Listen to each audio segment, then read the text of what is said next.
কোনোদিনও কোনো রাজনৈতিক দলকে এইভাবে সরাসরি আক্রমণ করতে দেখা যায়নি নির্বাচন কমিশনকে, যেটা এবার কমিশন করলো। এটা কখনো দেখা যায়নি।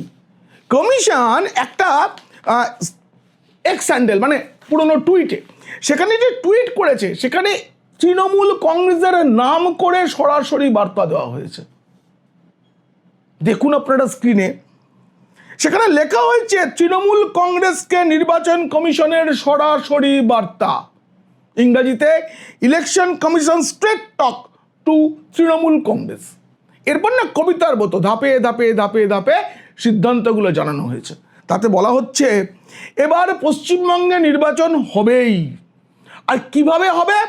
ভয়মুক্ত ভোট, হিংসামুক্ত ভোট, হুমকি মুক্ত ভোট, প্রলোভন মুক্ত ভোট, ছাপ্পা মুক্ত ভোট এবং বুথ ও সোর্স জ্যামিং মুক্ত ভোট।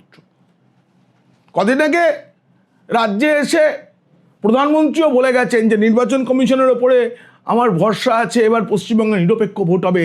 কিন্তু তার চেয়েও বড় বার্তা এটা, কারণ এইভাবে ভোট করতে তো তৃণমূল ভুলে গেছে। এটা আমি আগে বলেছি, আমি আগে আপনাদের কমিশন সূত্রে জেনে এগুলো বলেছিলাম যে কীভাবে ভোটের ব্যবস্থা।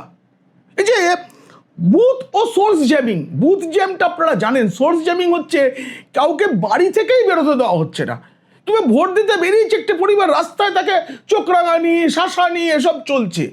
এবং এসব করলে এতদিন যে ওই মামলাটা দেওয়া হচ্ছিল সেটাই জামিনযোগ্য ছিল। কমিশন সিদ্ধান্ত নিয়েছে এবার জামিন অযোগ্য ধারায় মামলা করা হবে।